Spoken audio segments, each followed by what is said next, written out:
Welcome to True Talk on WMNF 88.5. This is Ahmed and Samar live from our WMNF studios in Tampa, Florida. Again, this is True Talk on Thursday, November 21st, 1 week away from Thanksgiving. Hope your Thanksgiving plans are going well. A lot in the news today. The ICC, International Criminal Court, has finally issued arrest warrants for Benjamin Netanyahu and Gallant, the former defense minister of Israel, for war crimes in Gaza. We're going to be discussing that on today's program. But also yesterday at the United Nations Security Council, all member states, all 14 members of the United Nations Security Council voted for a ceasefire, an unconditional ceasefire in Gaza, except the United States. 14 against 1, and because the United States has the veto power, the resolution did not pass. And again, the world is condemning the United States for, once again, protecting Israel's ongoing genocide by using their power, their veto power at the United Nations. So Samar and I will be discussing that, and also your phone calls on the program. There's a couple other things happening there that I didn't mention, that and more. And hopefully we'll have time to take your phone calls. This is True Talk on WMNF. We'll be right back.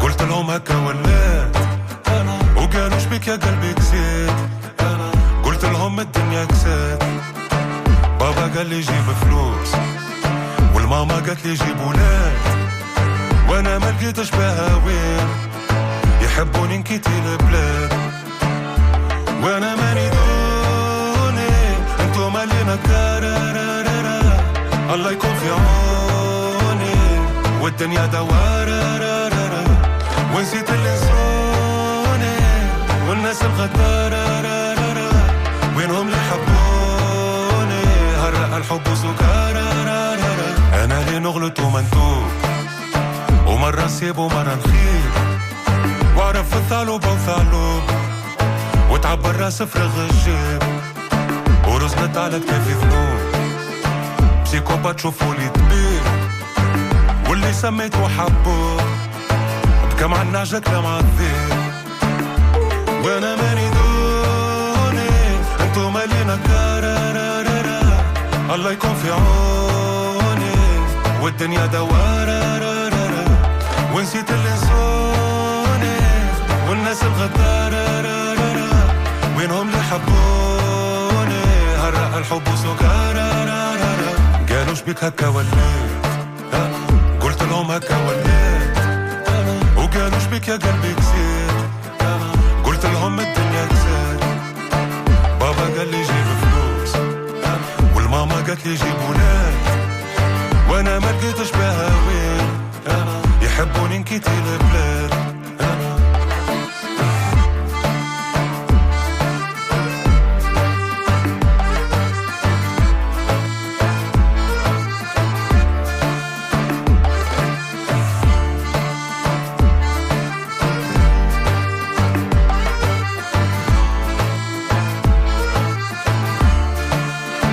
وقالوا ليش بيك بديت قلت لهم هي اللي بطات دوايا شي خلطة وما بريت شارب دجلة والفورات وزدت تشرب في المحيط وصحة للناس اللي صحات كي مشيت بالليا بوسط الحيط ومن غلطة ولا تغلط.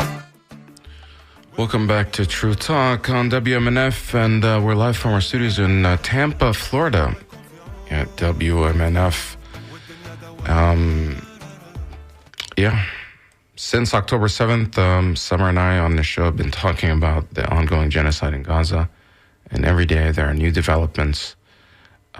Probably as we speak, the press conference, the daily briefings at the Department of State is taking place.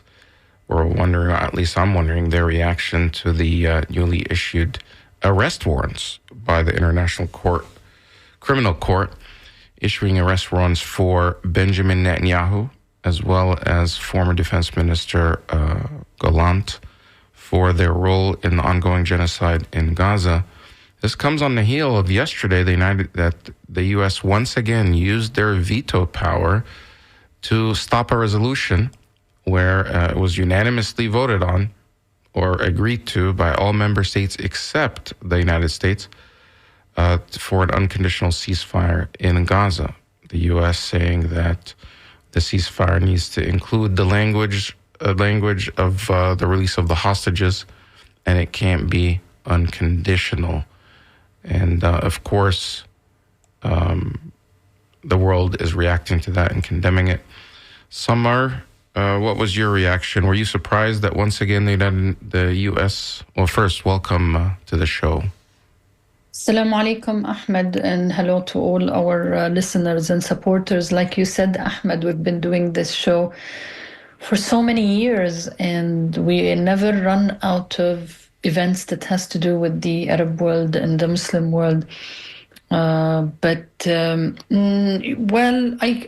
was kind of not surprised that the U.S. used the veto, and because I think maybe the Biden administration does not want to handle this difficult issue or deal with it and let it all fall into the hands of the new administration.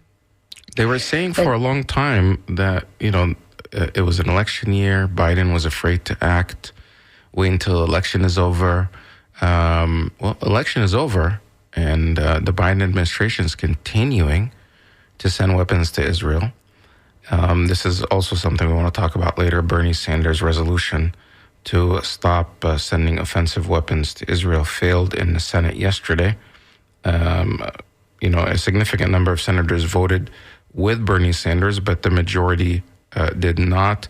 So they're still sending weapons to Israel, offensive weapons. They're causing genocide. And when the world is trying to stop Israel from what it's doing, the United States is stepping in and providing political cover once again, using their veto power for the sake of Israel when they're completely in the wrong here. Do you just think that Biden is also just ideologically supporting, what Israel is doing and the death and the genocide that's happening in Gaza? It seems like it, Ahmed. Remember this famous clip that keeps circulating where when he was a congressman, he said he was a Zionist, and if there was no Israel, he would have created Israel.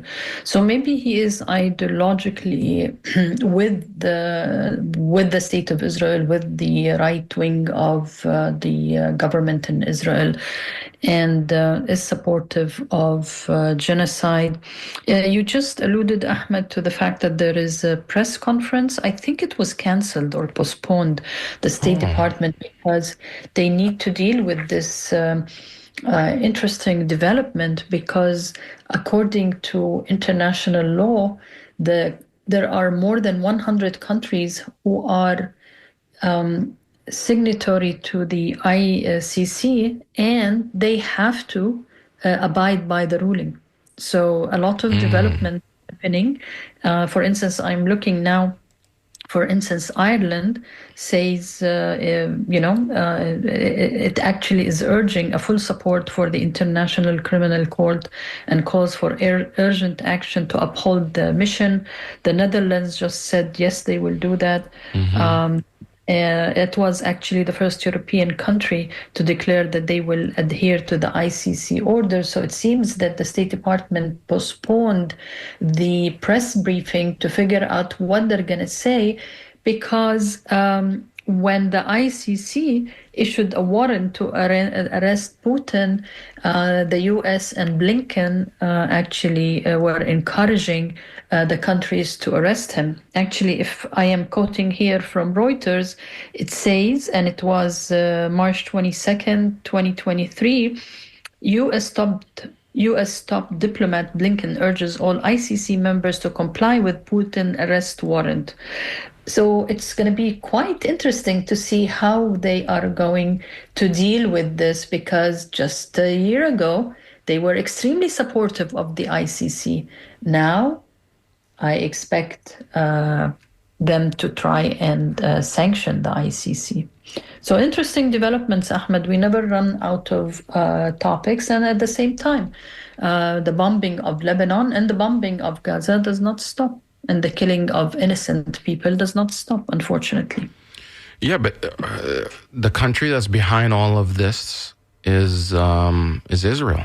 I think you mentioned this. There was Blinken blasts back, like you said, this ICC warrant started back in April, I believe, or March.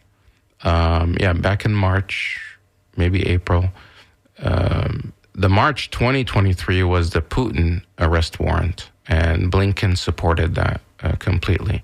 However, in 2024, I believe it was around March or April, that the ICC prosecutor requested an arrest warrant from the court, and then there are this panel of judges that have to approve it.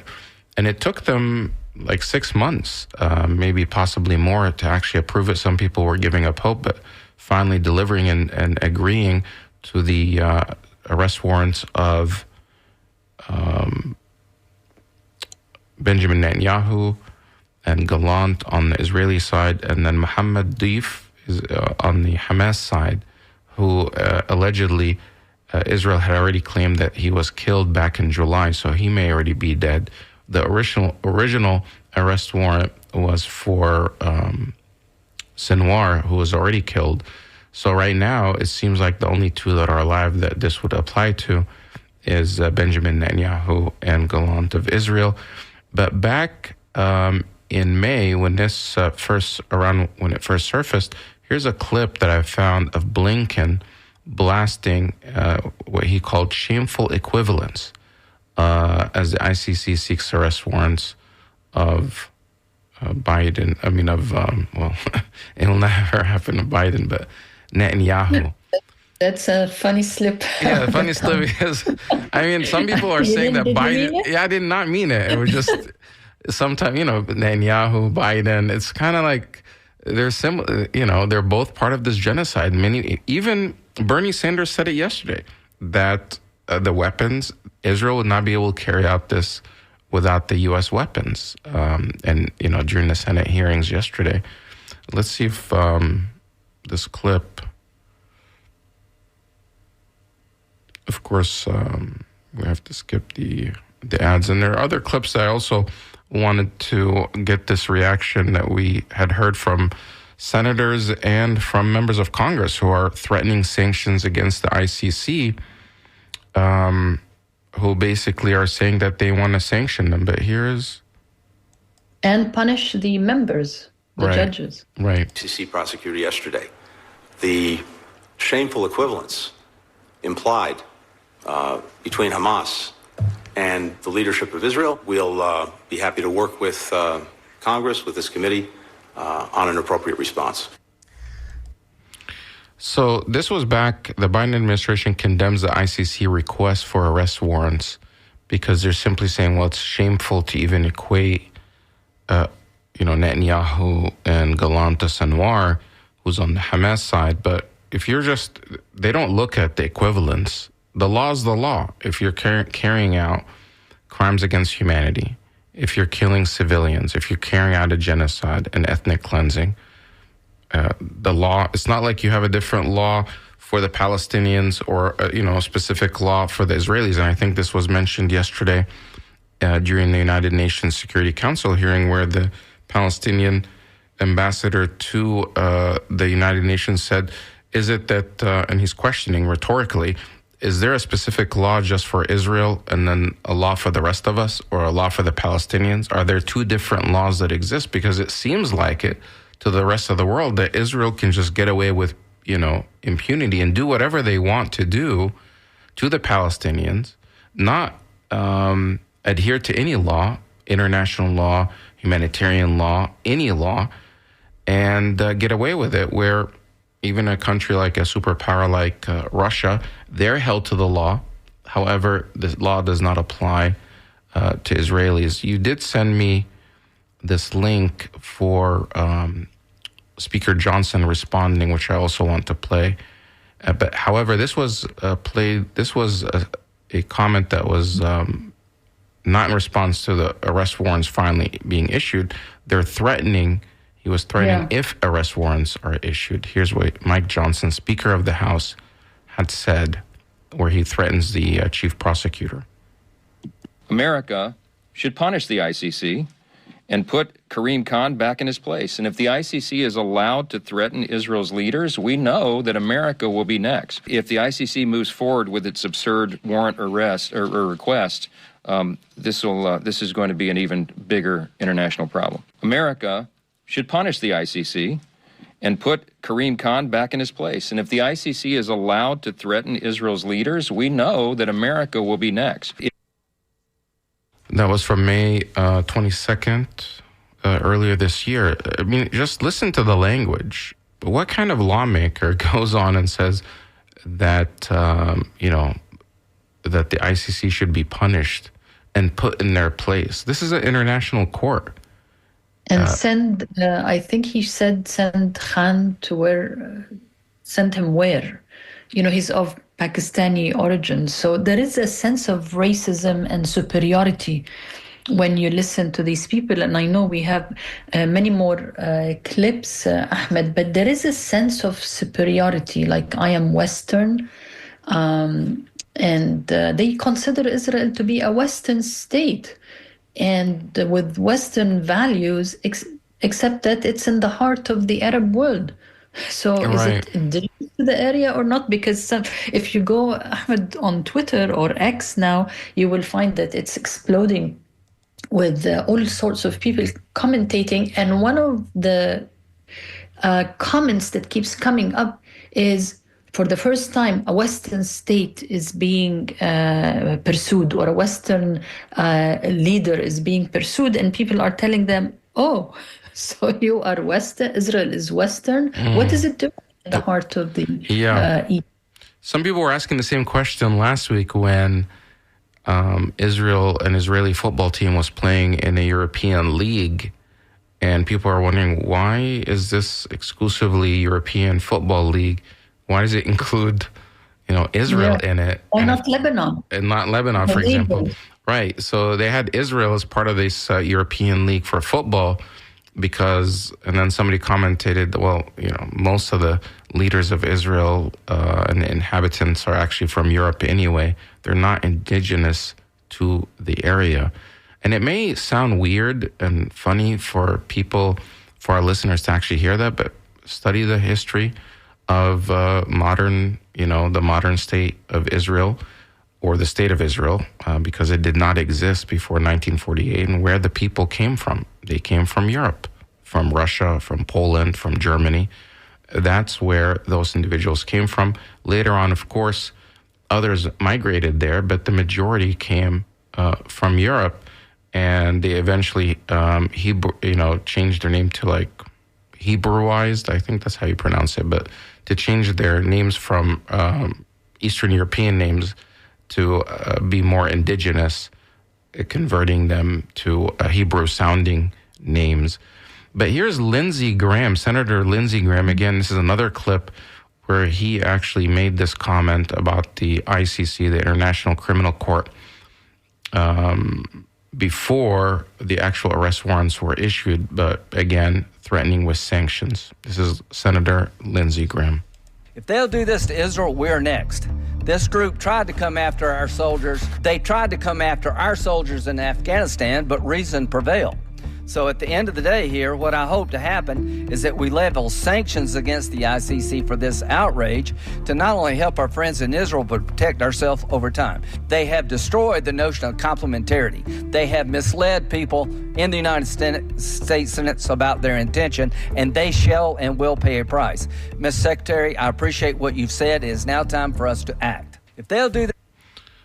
Again, this is Lindsey Graham is speaking about a court, not a group. He's speaking about the International Criminal Court that has so many states that are signatories to this court. Of course, the United States is not a member of the court because they don't want to adhere to the laws or be subjected to the laws of the International Criminal Court.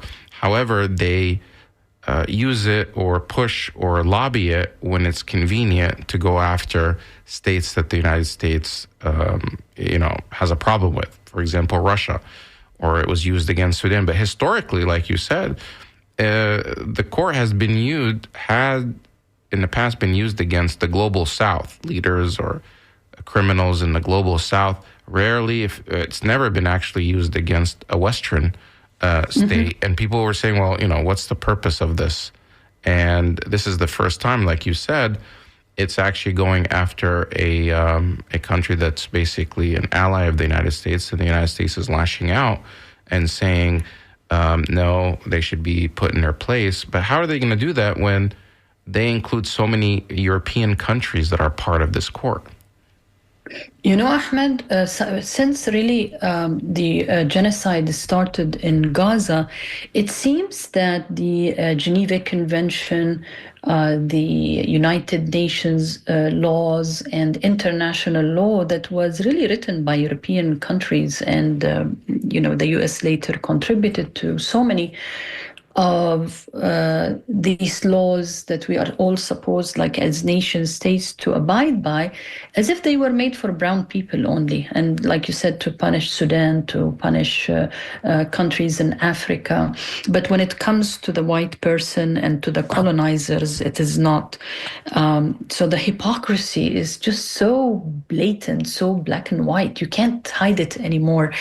And I know, Ahmed, and maybe we need to remind our listeners that this is True Talk on WMNF 88.5 FM, and they can send us comments to dj@wmnf.org, and they can call us at 813-239-9663 to give us an input on what they have been listening to. But something, Ahmed, will come the whole time.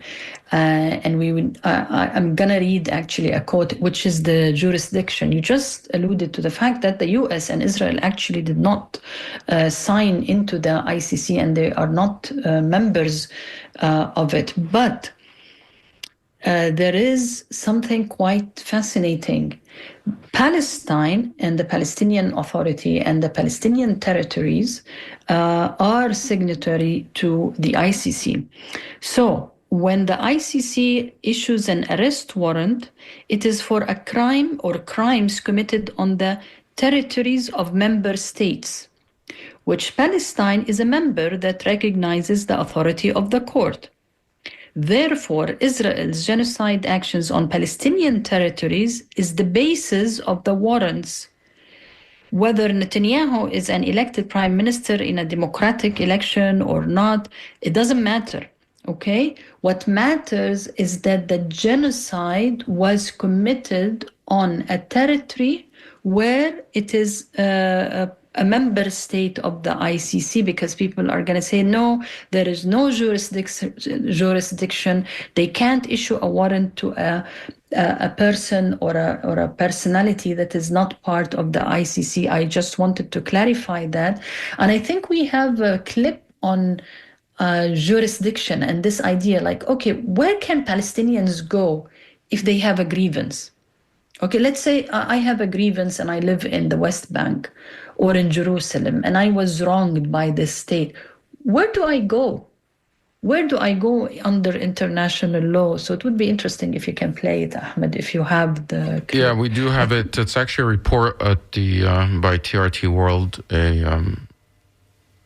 What is the ICC? No, not this one. It's a clip by the State Department.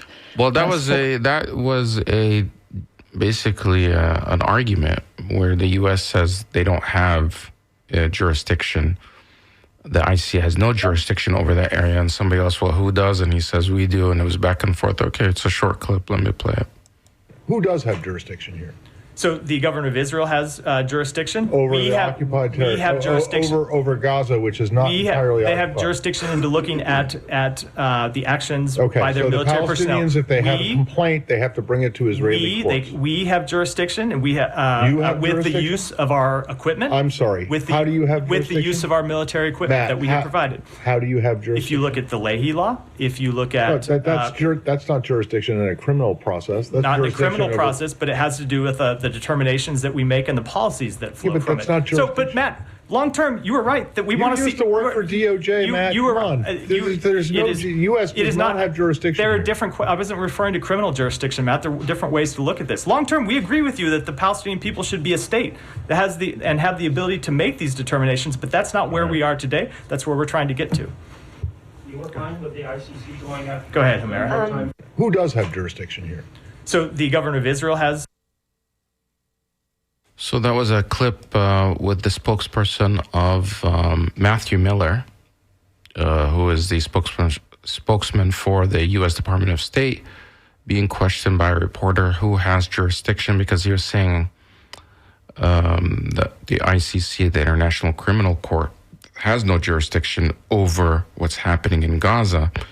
And he was questioned, well, who has jurisdiction? And Matthew Miller gave some contradicting responses, that Israel has jurisdiction on one hand, but then again, Israel's not supposed to be occupying or has jurisdiction. They've always claimed that they withdrew from Gaza, so how do they have jurisdiction there? And if you're a Palestinian being attacked and committed, genocide is being committed against you in Gaza by the Israelis, are you supposed to go and file a grievance and relief from Israel, the party that you're alleging is carrying out the genocide? Or is there a third party? The ICC, they believe, is that proper jurisdiction. The ICC agreed, according to their charter, that because Palestine is a member state and they're the ones that are being attacked, they filed this complaint and they agreed with them. They did the investigation. This is the International Independent Committee. And if anything, this International Criminal Court has always sided with Western states. So things have to be so bad, the crimes have to be so overall, and the evidence has to be overwhelming for them to take the step. So for people that are denying that Israel's carrying out war crimes in Gaza, this is further proof. Every single international body who basically is somewhat biased historically towards European states and Western states has sided with the Palestinians and has said that there's genocide happening, including the International Court of Justice, the ICJ, which said that genocide it's plausible that genocide is taking place, and they ordered Israel to stop. Of course, their full ruling hasn't been issued yet, but everything so far has alluded to that, yes, they do believe genocide is taking place. The only, one of the main nations that's blocking this is the United States. And of course, Germany is also there, which it's kind of ironic that Germany, again, they're on the side of history. It seems like they just keep getting it wrong. During the Holocaust, of course, they were ethnically cleansing and carrying out this Holocaust and genocide against Jewish people, Jewish people in Germany and throughout Europe. And now again, they're on the side of genocide, but this time with the Israeli side. So I'm not sure. I think people are just growing frustrated with these international bodies because they're not doing what they're meant to do, which is establish peace, bring justice, and people are getting frustrated. Every avenue that the Palestinians have been trying to pursue to seek justice in a nonviolent way, the doors are being shut everywhere. What are the feeling? How is this frustration, do you think, how is the response in the Middle East to these comments and rulings, Samar?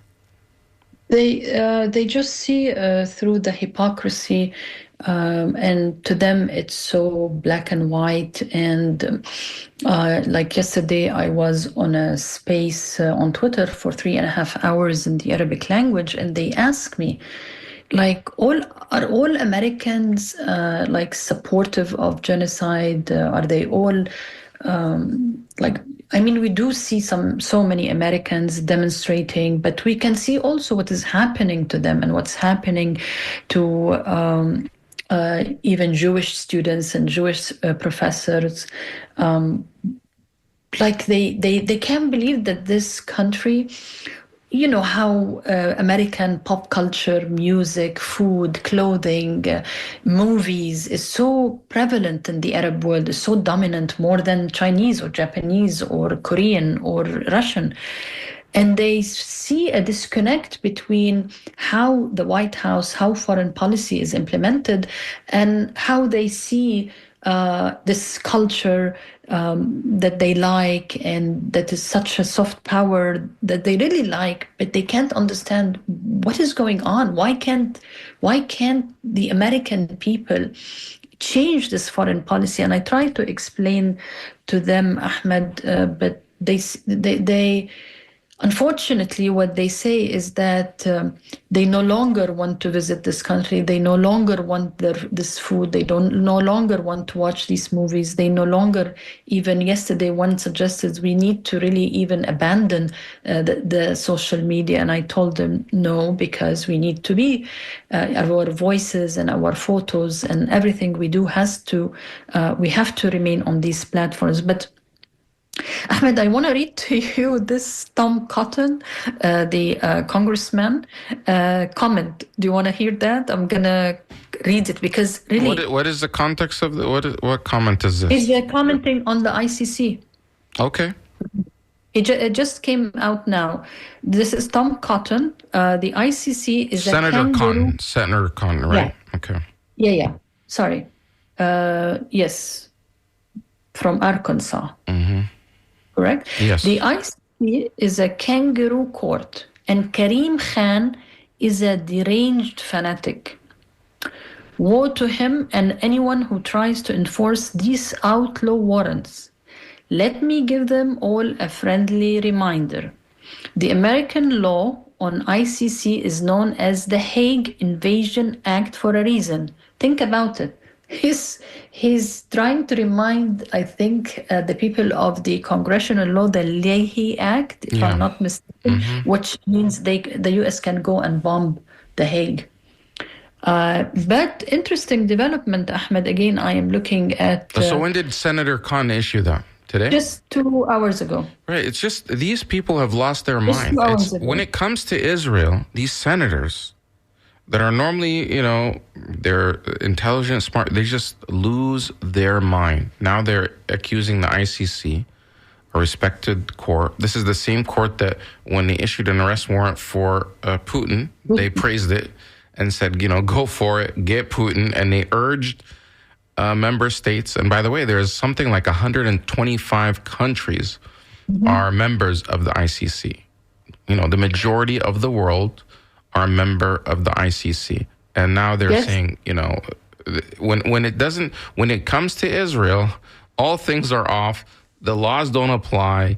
Do whatever you want. Continue the genocide. It's just unbelievable. Ahmed, just 33 minutes ago, Prime Minister Justin Trudeau says Canada will abide by all rulings issued by international courts when asked about arrest warrants issued by the ICC for senior Israel officials. It's really important. That's a quote from him. It's really important that everyone abide by international law. We stand up for international law. We will abide by all the regulations and rulings of the international courts. So this is our neighbor, Canada. But looking, Ahmed, at Twitter again, they have named the countries where Netanyahu can go to, like Albania, Armenia, Austria, Belgium, Bosnia, Bulgaria, Croatia, Ireland, Hungary, Italy, Latvia, Lithuania, Poland, Portugal, Serbia, Slovakia, Spain, Sweden, Switzerland, United Kingdom, Algeria, Benin. And what is this long list of? They cannot go there? If they go, they have to be arrested. Okay, basically the whole 125 countries. 124, actually. 124. And I think... Uruguay, Trinidad. Are you going to read the whole list? No. But because it's just fascinating. Because people don't know these things, Ahmed. Our media will not talk about these things and will not elaborate on these. Basically, it's so much of the world, especially Europe. But I think, if I'm not wrong, they also cannot fly through their airspace. They won't have permission possibly to fly through their airspace. That we have yet to see that. So in order, for example, to fly to the United States, where they would be allowed to land here. I don't know how they can get around that if they can't fly through all these countries to get to the United States. They will go from the Mediterranean, from Ben Gurion Airport on the Mediterranean, and then avoid Spain and Morocco. Well, Morocco will not apply. No, they will not. They will fly on top of the Mediterranean, not right. But there's that small space. What is that area called between Spain and Morocco? It's very narrow area, so they'd have to really squeeze through there, basically limiting, kind of isolating Benjamin Netanyahu, limiting his movements and where he can go. Samar, if you don't mind, and by the way, if you want to call in and react to this, you can call us at 813-239-9663. Do you think the United States should support the ICC arrest warrant for Netanyahu? And also about the UN, the United States veto at the Security Council yesterday, which, by the way, I wanted to play this clip because you can just hear the frustration in the voice of the Palestinian ambassador to the United Nations as he spoke yesterday following the U.S. veto on the ceasefire. Here he is. It's a short clip. To seeing Palestinian children starving, to seeing mothers carrying their children from one place to another, forcibly displaced. They should not get accustomed to seeing journalists killed and humanitarians killed. To see Palestinians detained, abducted, carried on trucks to go be tortured, sexually abused, and raped. The fact we are Palestinians does not make that less shocking or less outrageous. Maybe for some we have the wrong nationality, the wrong faith, the wrong skin color. But we are humans, and we should be treated as such. Is there a UN charter for Israel that is different from the charter you all have?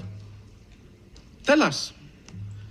Is there an international law for them, an international law for us? Do they have the right to kill, and the only right we have is to die? What the hell does Israel need to do more for this council to act under Chapter 7? What more can they do for this council to act under Chapter 7? Or will this council be the last place on earth that cannot recognize a threat to peace when they see it? When it is so glaring, so undeniable? You are witnessing the attempt to annihilate a nation, destroy a nation. It is not even hidden. It is in plain sight. And yet the very tools designed to respond to these situations are not being used. So which one is it? Are Palestinian lives not worth saving? Or does Israel have a license to kill? I truly do not understand. You're saying we cannot be for an unconditional ceasefire. What that means in effect now is that we are for a war. You're saying we cannot be for an unconditional ceasefire that does not release the hostages. Is this war releasing the hostages? Is it even trying to release the hostages? So what does it mean? We accept this war that is killing hostages and that is killing, maiming, terrorizing, destroying an entire nation. When is it enough? When is it the point where we say, no, we mean ceasefire now? Now. We will not allow you to not listen to us, to ignore us, to insult us, to play games with us. This resolution is trying to restore life, to save lives. It's not a dangerous message. The draft resolution is not a dangerous message. This veto is a dangerous message to Israel that it can continue executing its plans, the very plans you oppose. What does it mean? That release of the hostages should be unconditional? This is what the Council has said repeatedly now for a year. Release of hostages should be unconditional. But stopping killing Palestinians is conditional? There are acceptable conditions to stop the mass killing of Palestinians? Israel will always claim conditions have not been met because its plans require it to continue this war, to annex the land and destroy the people. And therefore, we can no longer accept its conditions. 14 months, and we are still debating if a genocide must be stopped. There's no justification whatsoever for vetoing a resolution trying to stop atrocities. No justification for that. That was the Palestinian ambassador to the United Nations speaking yesterday after the U.S. vetoed the ceasefire, the unconditional ceasefire, once again using their veto power to protect Israel and to allow this genocide to continue. And the whole world is just shocked. And as the ambassador mentioned, what more can Israel do for this body to act? Well, the body wants to act. The world, even the UN General Assembly, which is, the United Nations, all these member states are part of it. Everyone is part of something called the General Assembly, where everyone has a vote there. But whatever actions that they take is non-binding. It all comes down to what's called the UN Security Council, which is a 15-member body that is basically the body that the resolutions that they take and the actions they take, those are the ones that are binding. Out of those 15 states, 5 are permanent states. And those 5 permanent states have something called a veto power. So if the whole world votes for something at the United Nations and wants something done, but only one of those 5 member states opposes it, then it doesn't get through. I mean, what kind of democratic institution is this where one nation can overrule the entire world? And so far, that one nation, when it has come to Israel's genocide, has been the United States over and over and over. I think this is the 4th or 5th veto that the United States has done at the Security Council. And a couple of different times, previous attempts to get a ceasefire done, they've actually delayed the resolution by working on the language, delaying the vote, working on the language, trying to water down the language, reduce the language. And at the end, once they actually agreed to the language, they either voted against that same resolution or they abstained or did not vote.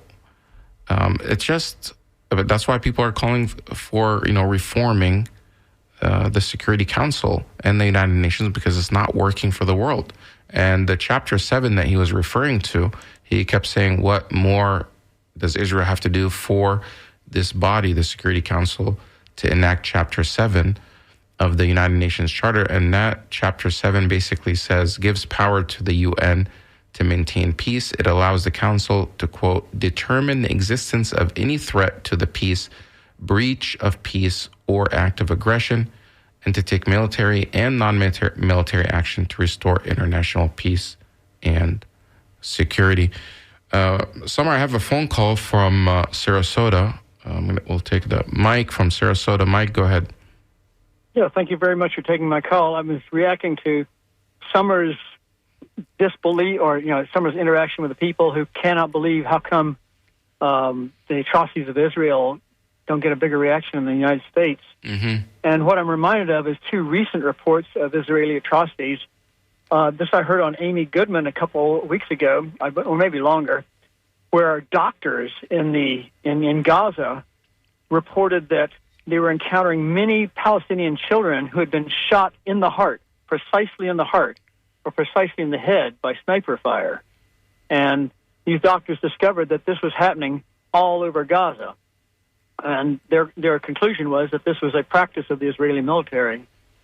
The other atrocity that I heard about recently, and this is on NPR the other night, was that the Israelis are now using drones with I guess rifles mounted upon them, and that there are reports from credible witnesses of these actually just shooting civilians. These drones out there shooting civilians. Mm-hmm, mm-hmm. I heard that. So I share the frustration, and I think the only thing that will solve this is if somehow we get these reports out to the American people. But of course, a lot of people are trying, and the American media is corrupt, unfortunately. But I think the American people, over 60% want a ceasefire.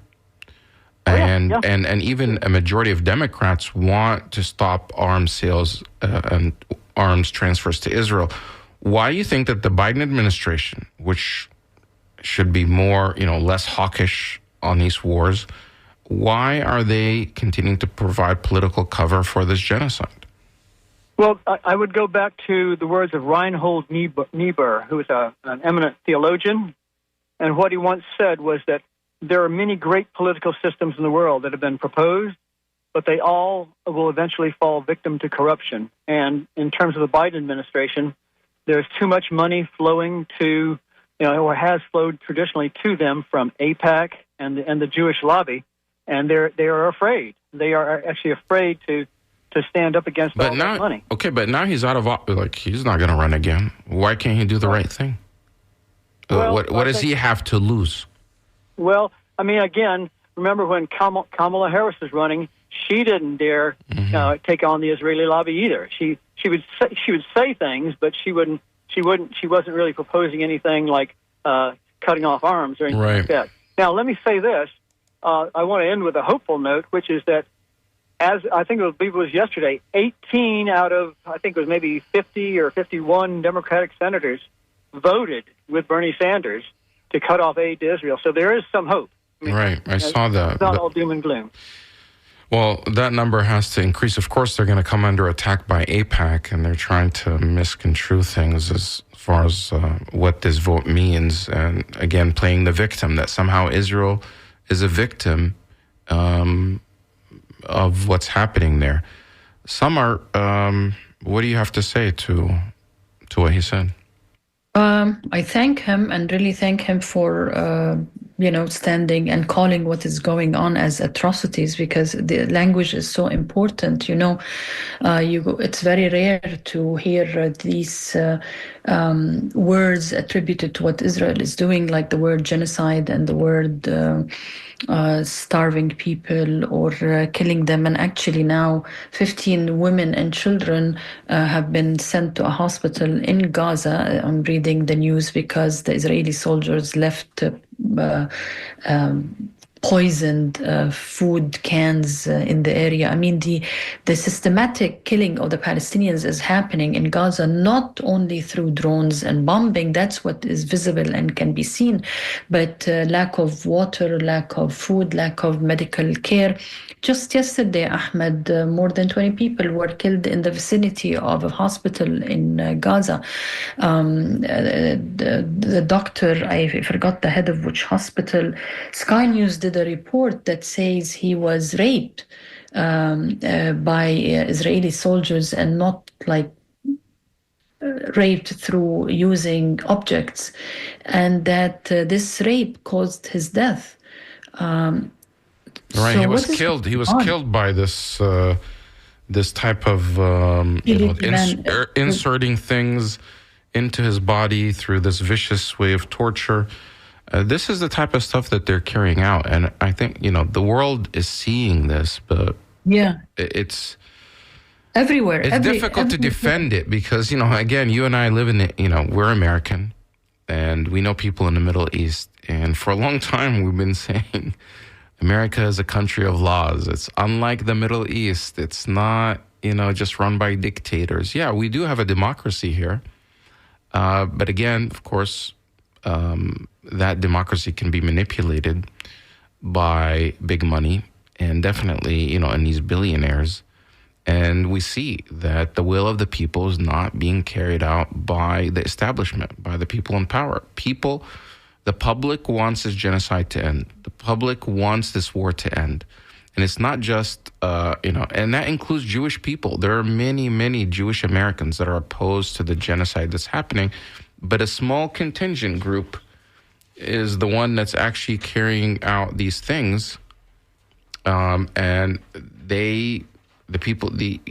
this elite class or the establishment, whatever you want to call it, this oligarchy, the billionaires, they don't want to see it happen, and it seems like our politicians and political leaders are more loyal to those people that are funding their campaigns than the average person, than the rest of us.